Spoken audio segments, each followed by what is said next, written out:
acabou a cirurgia do Coleman. Tá tudo bem, ele tá descansando.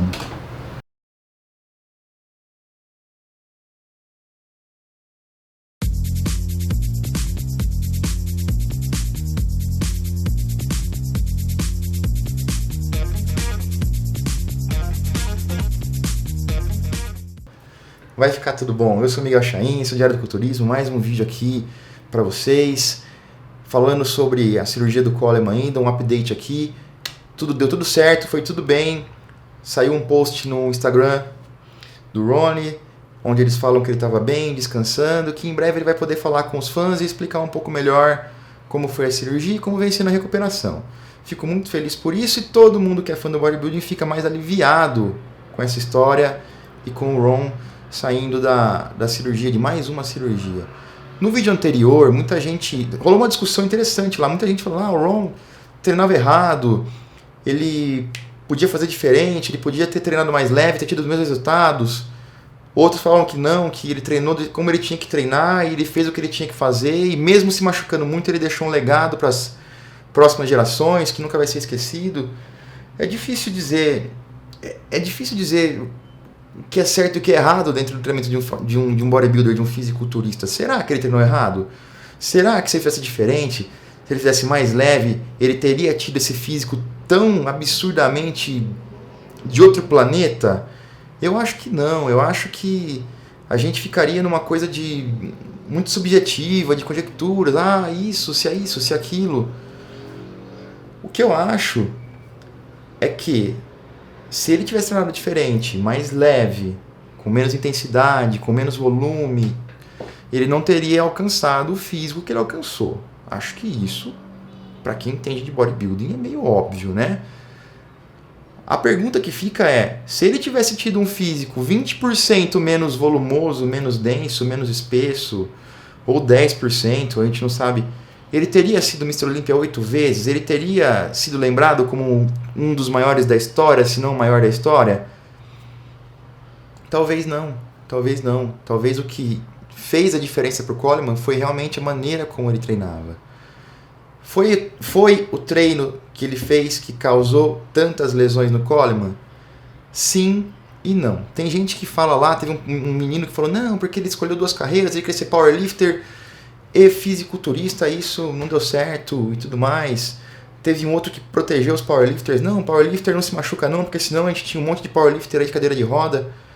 Gente, só para esclarecer uma coisa, nem todo mundo, nem todo tiozão que tá com 50 anos, 60, que treinou powerlifting a vida inteira, sai por aí no YouTube, no Instagram, no Facebook, falando que ele tem um monte de lesão. Eu competi 4 mundiais de powerlifting, eu fui no Terra, na verdade, mas eram mundiais de powerlifting, onde eu tive contatos com muitos powerlifters do mundo todo. Eu fui em 3 em Las Vegas, da BDL, e nesse de Las Vegas era legal porque tinha um dia só para Masters, até 40, de 40 a 50, 50 a 60, 60 a 70, e por aí vai. Eu vi senhores de 80 anos competindo, fazendo supino, fazendo terra, e faziam com o peso lá e tudo mais. O grande lance é que a imensa maioria desses senhores tinha problemas ortopédicos. Os caras alguns andavam de muleta, outros com a perna bem torta, deformado, outros com prótese de quadril, outros com prótese de joelho, prótese de ombro. Era só conversar com os senhores que a gente descobria várias coisas. Tem powerlifter que não levanta da cama sem tomar morfina. Eu conheci powerlifters mais senhores que chegaram a ter problemas com bebida, porque bebiam muito para poder esquecer a dor. Então é assim, quando a gente levanta cargas elevadíssimas para repetições muito baixas durante muito tempo, é meio que inevitável que as articulações se desgastem, ainda mais quando a gente vai ficando mais velho. Problemas ortopédicos como esses são inevitáveis. O Coleman teve algumas cirurgias de coluna, o Coleman teve algumas cirurgias de quadril, ele pôs prótese nos quadris. Parece que pessoas da raça negra tendem a ter uma facilidade ou uma prevalência maior de lesões no quadril, por exemplo. Não sei se é verdade, se tiver algum ortopedista aí ouvindo e souber disso, contribui com a gente e fala. Parece ser meio comum.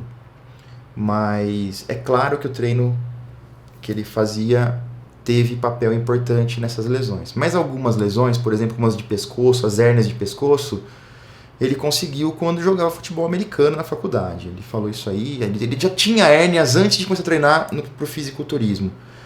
Ele competiu no powerlifting por um breve período, no começo da carreira, início dos anos 80, ou meio dos anos 80, porque ele ainda não sabia se ia ser bodybuilder, se ia continuar com isso ou não. Quando ele começou a ganhar um monte de coisa e começou a ver que tinha chance de ser alguém dentro do fisiculturismo, ele deixou o powerlifting de lado. Mas a Metroflex Gym é uma academia que tem uma influência muito grande do powerlifting, muito grande. Eu treinei lá já, eu treinei lá em 2008, alguns dias. Gente, o ambiente é fantástico, assim, você não consegue chegar lá e treinar leve. Muito do treinamento que envolve o ambiente. Às vezes eu chego para treinar aqui em São Carlos, na academia, e só tem senhoras treinando, tem umas mulheres treinando, o pessoal treinando leve, o cara tá bocejando. Então, nem sempre o ambiente é tão... música lenta, música baixa, nem sempre esse ambiente é propício para que a gente treine. Então a gente tem que ter uma motivação um pouco maior. Numa academia como a Metroflex, onde tem música alta, rock pesado o tempo todo, ou é rock, ou é hip hop pesado, você olha para o lado e vê fotos e mais fotos de powerlifters, bodybuilders, e sabe que o Ronnie Coleman treinou ali, que o Brent Warren treinou ali. Aí você olha pro lado, tem 3 ou 4 caras treinando muito pesado, gritando um com o outro, suando, jogando peso no chão. É um ambiente hardcore, é um ambiente no qual você não consegue ir e treinar leve. Você não consegue ir e ficar no seu limite, vou estar doente, tô cansado hoje. Não dá, é impossível. Um ambiente desse leva a gente a desenvolver um físico melhor. É óbvio que quem está num ambiente desse vai ter um físico, vai ter muito mais chance de ter um físico melhor. Mas também tem a propensão maior de ter lesões, porque quanto mais pesado a gente treina, a chance de ter lesões é um pouco maior. Isso aí também é indiscutível. Então, eu acho que é isso. O Coleman, a maneira como ele treinou foi importante para ele conquistar o físico que ele conquistou. Talvez, uma grande ênfase no talvez, se ele tivesse treinado um pouco mais leve, com menos frequência, ele tivesse conseguido quase os mesmos resultados e teria sofrido menos. Pode ser que ele tivesse ganho os mesmos momentos Mr. Olímpia, pode ser que ele tivesse ganho menos Mr. Olímpia, mas tivesse com uma saúde melhor, sofrendo menos, a gente não tem como dizer. Sobre o treinamento do Coleman, era errado? Ele usava muito movimento balístico, muita coisa rápida, vai e volta. Isso pode ser prejudicial, isso pode ser perigoso, isso pode levar a rupturas musculares principalmente, mas a gente sabe que o Ronnie Coleman não teve nenhuma ruptura muscular grave, aparente, em relação a esse tipo de treinamento. As hérnias podem acontecer nos movimentos balísticos, mas a gente não sabe ainda direito como que elas surgiram. Algumas foram do futebol, outras de compressão. Tem gente que nem faz movimento balístico, mas só por ter compressão no agachamento e deadlift acaba sofrendo hérnias. Tem gente que tem hérnia só de ficar sentado no escritório. Não dá para dizer. Mas o Coleman, ele sempre usava repetições de 8, 10, 12. A gente vê pelos vídeos, ele mesmo me contou, e o Brian Dobson me contou, que ele raramente chegava na falha muscular. Vocês podem ver também nos vídeos que ele raramente chega naquela falha e tem alguém fazendo uma repetição forçada com ele. Isso eu acredito, por experiência e por conviver como treinador, e enfim, que tende a ser um pouco mais lesivo. Ele não chegava nesse ponto de intensidade para fazer, e o que ele fazia era repetições balísticas. Esse tipo de repetição de treinamento fez o Brent Warren sofrer muito. Ele teve várias rupturas musculares, nunca na academia, mas esse tipo de movimentação balística, de aceleração e desaceleração muito rápida, faz com que os tendões e músculos recebam muita força e tenham que desacelerar às vezes o movimento. Então o Brent pode não ter sofrido rupturas dentro da academia nos treinos, mas as rupturas que ele sofreu foram parte geradas pela maneira como ele treinava. Foi um acaso não ter acontecido na academia.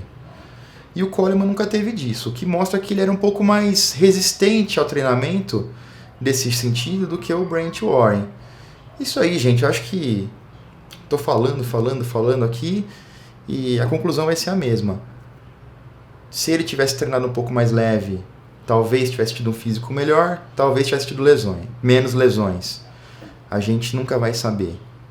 Se ele fez o certo ou se ele fez o errado, ele é 8 vezes Mr. Olímpia, ele está aparentemente tranquilo com isso, diz que faria tudo de novo e ainda mais pesado. Se é sincero, se é verdade, eu não sei. O Dorian também tem muitas lesões, então o pessoal fala, o Dorian treinava certinho, o Levrone, o Flex. O Dorian tem muitas lesões também, o Dorian rompeu muito músculo devido ao estilo de treino que ele fazia. Eram movimentos concentrados, precisos, calculados, mas era com muita carga, além da falha. E isso trouxe muitas lesões, muitas rupturas sérias. O Dorian tem um desgaste de ombro considerável, ele não faz mais supino. Ele diz que não faz nenhum tipo de pressão mais, então treino de peito e de ombro é só movimento de fly ou de elevações, ele não consegue mais fazer pressão. O Levrone tem algumas lesões importantes aí de joelho, o Flex também, passaram por algumas cirurgias, é que eles não ficam falando isso publicamente. Mas esses caras mais antigos têm muitas lesões. Um atleta desse nível vai ter lesões, porque os treinos são pesados e exigem. O bodybuilding, na fase de pre-contest, onde tem dieta, o cara está desidratado, o músculo menos viscoso. Enfim, tem uma série de coisas dentro de uma preparação de bodybuilding que expõe o nosso corpo e o atleta a um risco maior de lesões e uma incidência maior de lesões. Isso é indiscutível. Eu acho que a gente não devia ficar falando, o Coleman tá todo ferrado, treinou errado, e o fulano tá também. Eu acho que é difícil julgar esses caras. Uma vez tinha um cara, um menino que eu treinava e falava assim, não, eu quero ser fisiculturista, eu vou tomar o que eu precisar tomar. Eu falei, você vai morrer se você tomar isso aí. O menino não tinha genética para isso, ele não ia suportar, não era um cara que seria um grande bodybuilder. Ele teria que tomar muita coisa e mesmo assim seria um bodybuilder médio. E eu falei pra ele, quando você ficar muito doente, muito mal, nenhum fã do bodybuilding vai na sua casa te acudir. Ele falou assim, mas... Aí eu falei, não vale a pena você se arriscar tanto assim por causa de um esporte, que você não vai ter nem tanto retorno financeiro. Ele falou assim, mas se ninguém se arriscasse, nós não teríamos ídolos hoje. Eu falei, então, mas quem que tá indo lá na casa do Levrone, do Coleman, pra ajudar eles? Para acudi-los? Ninguém. Os fãs, então, eles mandam uma força pelo Instagram, a gente torce aqui, mas na realidade, nem eu, nem você, nem ninguém a gente vai lá ajudar o Coleman a se limpar depois que ele for no banheiro. Ou você vai, se é tão fã assim do cara. Não é? Então, é uma coisa que a gente tem que pensar e vale a pena, não vale? É aquela grande questão que a gente vai ficar divagando aqui, filosofando durante muito tempo. Caras como Jay Cutler conseguiram, como Dexter Jackson, conseguiram excelentes carreiras dentro do fisiculturismo, dentro do bodybuilding e não se mataram. Estão aí vivos, estão aí saudáveis, estão aí com físicos legais, se mantendo bem, sem terem tido lesões gravíssimas. Será que é porque eles treinavam muito certo?